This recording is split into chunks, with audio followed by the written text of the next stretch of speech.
साथियों, एक महत्वपूर्ण पत्रिका आप सभी के साथ मैं आज साझा करने वाला हूँ इस वीडियो के माध्यम से। काफ़ी महत्वपूर्ण है और स्पेशली यह जुड़ा हुआ मुद्दा है 65 लाख पेंशनर्स से। जी हाँ, भविष्य निधि समाचार में आप सभी के साथ साझा करने वाला हूँ और यह कर्मचारी भविष्य निधि संगठन यानी ईपीएफओ का त्रैमासिक 3 मास वाला जो पत्रिका होती है ये वह है। तो यहाँ पर आपको इस वीडियो के माध्यम से पूरी पत्रिका जो उन्होंने प्रकाशित की थी पेंशन्स को लेके, ईपीएस 95 पेंशन्स को लेके, वह इस वीडियो के माध्यम से आपको क्लियर हो जाने वाला है। तो वीडियो काफ़ी महत्वपूर्ण होने वाला है ईपीएस 95 पेंशनर्स के लिए और मैं आप सभी से कहना चाहूँगा कि आप लोग पूरा का पूरा वीडियो देखिएगा ताकि पूरा और सटीक इन्फॉर्मेशन आप सभी को प्राप्त हो सके। इस वीडियो में एक छोटा सा रिक्वेस्ट रहेगा कि अभी तक अगर आपने सब्सक्राइब नहीं किया हुआ सब्सक्राइब कर लें, बेल आइकन को प्रेस कर लें। तो चलिए बिना हम लोग समय गवाए महत्वपूर्ण जानकारी की तरफ बढ़ते हैं और इस इन्फॉर्मेशन को हम लोग समझते हैं कि क्या उन्होंने पत्रक जारी किया था, त्रैमासिक पत्रक जो था उनका, उसमें क्या था। आपको एक बात और बता दूं कि इस पत्रक की एक कॉपी आप डिस्क्रिप्शन में दिए गए लिंक के जरिए भी डाउनलोड करके पढ़ सकते हैं। हालांकि मैं यहाँ पर बता रहा हूँ, लेकिन अगर आप उसको रीड आउट करना चाहें तो वहाँ डिस्क्रिप्शन में जाइए या www.socialbiku.co पे जाइए, वहाँ से भी आप इस पत्रक को ले सकते हैं।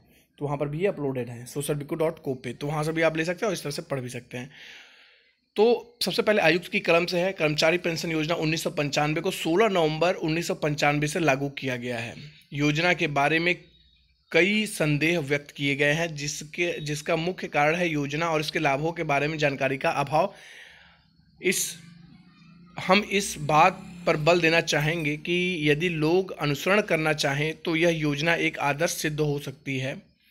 पेंशन योजना के पैरा 39 में पहले ही से ही प्रावधान है कि जो प्रतिष्ठान अपनी ही पेंशन योजना शुरू करना चाहते हैं तथा उनकी योजना इस योजना से अगर बेहतर नहीं तो इस जैसी ही है, उन्हें इस योजना में छूट दी जा सकती है। हमने मीडिया के जरिए अपनी योजना से संबंधित संदेहों को बैठकों, प्रश्नोत्तरों और स्पष्टीकरण द्वारा दूर करने का प्रयास किया है। यदि कोई और संदेह हो तो उनको दूर करने के प्रश्नों का हम स्वागत करेंगे ताकि योजना के बारे में बेहतर जागरूकता बन सके। कृपया संदेहों के निवारण के लिए अपने निकटतम भविष्य निधि कार्यालय में संपर्क करें। यह है HWT स्काई। आपको पता है यह जो थे उस समय के कर्मचारी पेंशन 1995 में जब लागू किया गया था तो उस समय ये उसके मुख्य जो है आप कह सकते हैं कि यह उनके मुख्य जो व्यक्ति हैं, मुख्य व्यक्तियों में से एक थे। और उस समय जो केंद्रीय श्रम मंत्री श्री वेंकटेश स्वामी नई पेंशन योजना सदस्य सदस्यों का परामर्श करते हुए, तो उस समय जो सदस्य थे यहाँ पर भी आप देख सकते हैं, तो उन्होंने ये बात कही थी। आयुक्त जो थे उस समय के कर्मचारी भविष्य निधि संगठन के, तो इन्होंने यह जो है एक आयुक्त जी थे जो कि HWT स्काई थे, उन्होंने इस बारे में बताई जो मैंने आपको बताया। और ये आयुक्त ने एक पूरा अपनी बात कही है कि इस जैसी योजना दूसरी नहीं है।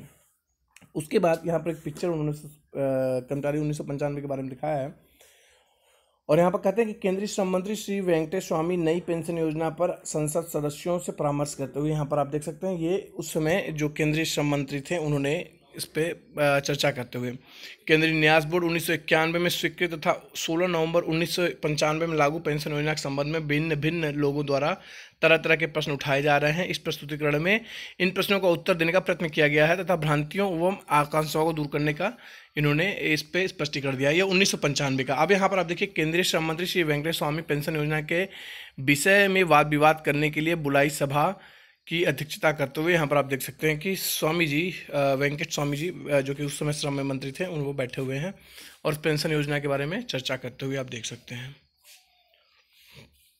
अब यहाँ पर आप डिटेल देख सकते हैं कि प्रश्न है, प्रश्न 1, प्रश्न 2, प्रश्न 3। प्रश्न क्या है कि क्या नई पेंशन योजना को वित्त पोषित करने के लिए भविष्य निधि अंशदाताओं के विगत जमा राशियों को अधिग्रहित किया जाएगा।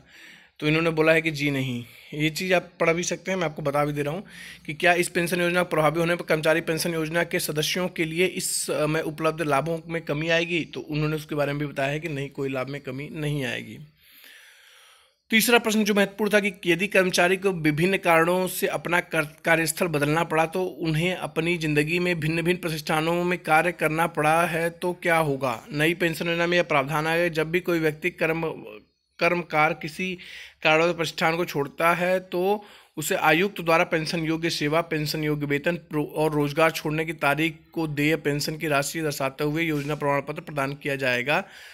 जब वह कर्मकार किसी नए नियोजक के यहाँ कार्य करता है तो यह प्रमाण पत्र प्रस्तुत कर सकता है। सेवा की सभी कुल अवधियों की पेंशन की गणना की जाएगी। यदि योजना के ऐसे प्रमाण पत्र धारक की कोई रोजगार प्राप्त किए बिना ही मृत्यु हो जाती है तो उसका परिवार पेंशन संबंधित लाभों का हकदार होगा। ये तब के लिए था जब अगर एक व्यक्ति है विभिन्न संस्थाओं में काम करता है तो उसके लिए ये लाभें थी। यह इस 1955 के बारे में देखिए, प्रश्न नंबर 4 है। और प्रश्न नंबर 5 है, ये देखिए, का 8.33% अंशदान बहुत अधिक नहीं है। कुछ परिस्थानों में 2 से 5% तक अंशदान से पेंशन योजना लागू की गई है। अब यहाँ पर आप देखिए 8.33% वाले जो लोग हैं, यानी जो EPS 95 पेंशनर्स हैं, वो संघर्ष कर रहे हैं। 2 से लेकर 5% वाले लोग आज उनका कहीं पर भी जो संस्थाएं थी जो कि 2 से 5% कटौती की हैं, उनको कोई दिक्कत नहीं था। वो आज उनको वहाँ के जो पेंशनर्स हैं वो संतुष्ट हैं, लेकिन जिनकी 8.33 उसमें कटी हुई है पेंशन प्रतिवर्ष प्रति महीने, तो उनको आज संघर्ष करना पड़ रहा है। ये कुछ प्रश्न है जो कि आप देख सकते हैं और वीडियो को पॉज करके भी पढ़ सकते हैं। हम कुछ महत्वपूर्ण बिंदुओं पे, चूँकि हम अगर आपको डिटेल में बताने लगेंगे तो वीडियो काफ़ी लंबा हो जाएगा, जो कि मैं चाहता नहीं। लेकिन मैं आपको बता दूं, इसकी प्रति जो है वो आप डाउनलोड करके पढ़ भी सकते हैं। और यहाँ पर मैं आपको कुछ मुख्य बिंदुओं जैसे वो दिखा दे रहा हूँ। एक सभा का दृश्य, इस पे EPS 95 पेंशनर्स के EPS 95 पेंशन के ऊपर चर्चा करते हुए यहाँ पर आप देख सकते हैं सभा बैठी हुई थी और विशेषज्ञ लोग थे, पेंशन से जुड़े हुए जो जानकार लोग थे, वो इस पर चर्चा कर रहे हैं। कुछ पिक्चर्स और देखिए आप, EPF न्यूज़ है और केंद्रीय श्रम मंत्री श्री वेंकट स्वामी केंद्रीय व्यवसाय संघ के नेताओं से बातचीत करते हुए यहाँ पर आप देख सकते हैं। उसके बाद सभा में केंद्रीय निरपेक्षधारी बोर्ड सम्मिलित सदस्य हैं, ये सभी लोग आप देख सकते हैं, ये लोग सभा में उपस्थित थे। प्रश्न नंबर 8 भी आप पढ़ सकते हैं, प्रश्न नंबर 7 भी है, यहाँ पर पढ़ भी सकते हैं और वीडियो को पॉज करके रीड आउट कर सकते हैं, या फिर डिस्क्रिप्शन में इसको डाउनलोड करके इसको भी पढ़ सकते हैं आप। प्रश्न नंबर 9 आप देख सकते हैं, प्रश्न नंबर 10 आप भी है, प्रश्न नंबर 11 है। कुछ यहाँ पर देखिए, श्रम सचिव श्री S गोपालन रजिस्ट्रार और सीनियर अधिकारियों से गंभीरता के साथ वाद विवाद स्थल में व्यस्त, तो वाद विवाद के साथ व्यस्त हैं। तो यह देखिए काफ़ी चर्चा की जा रही है कि ऐसे किस प्रकार से पेंशनर्स को लाभ होने वाला है इस पेंशन स्कीम के तहत, लेकिन कहीं ना कहीं ये पूरी तरह से फ्लॉप हो चुकी है। कहने की जरूरत नहीं है क्योंकि सभी को पता है इस बारे में। अब यहाँ पर आप देख सकते हैं कि संसद सदस्य श्रीमती चंद्रप्रभा जी हैं, जो कि श्रम एवं कल्याण सदस्य हैं। तो ये देखिए काफ़ी कितना लंबा चौड़ा इसके ऊपर उस समय 1995 में चर्चा विचार विमर्श करने के बाद ही इस पेंशन योजना को लागू की गई थी। प्रश्न नंबर 12, 13, 14, 15 है, 16 है, ये भी आप पढ़ सकते हैं। और प्रारंभिक वेतन 1000 रुपये से हिसाब से यहाँ पर कैलकुलेट करके किस हिसाब से किसको कितना पेंशन मिलेगा प्रतिवर्ष, किस हिसाब से ब्याज बढ़ेगा, किस हिसाब से उनको आय होगी, इस बारे में भी यहाँ पर पूरी विस्तृत रूप में बताई गई है। आप पढ़ भी सकते हैं, देख भी सकते हैं। फिर यहाँ पर कुछ पिक्चर्स आप देखिए, उस समय की केंद्रीय श्रम मंत्री श्री वेंकटेश स्वामी योजना पर हुई सभा की अध्यक्षता करते हुए यहाँ पर आप देख सकते हैं।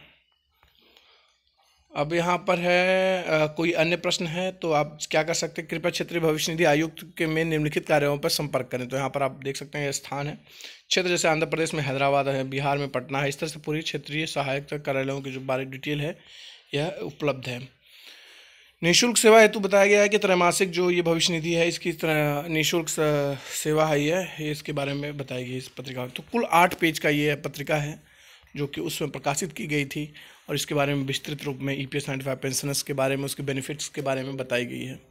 क्योंकि हम समझते हैं कि कहीं ना कहीं इसमें चूक है, कहीं ना कहीं इसमें कमियां रह गई हैं। इतना सब कुछ होने के बाद भी आज 65 लाख EPS 95 पेंशनर्स को संघर्ष करना पड़ रहा है, उनको रोड पर उतरना पड़ रहा है उस व्यवस्था के लिए, उस समस्या को दूर करने के लिए जो कि वो भुगत रहे हैं, जिसमें कि पेंशन काफ़ी कम है। तो यह पूरी एक महत्वपूर्ण जानकारी थी। मैं आशा करता हूँ जानकारी पसंद आई होगी। एक बार फिर से आपको बता दूं कि अगर आप चाहते हैं इसको डाउनलोड करना तो वीडियो के डिस्क्रिप्शन में एक लिंक दिया गया है, socialviku.co पर भी जाकर पढ़ सकते हैं और इसको डाउनलोड भी कर सकते हैं। बहुत बहुत धन्यवाद आप सभी का।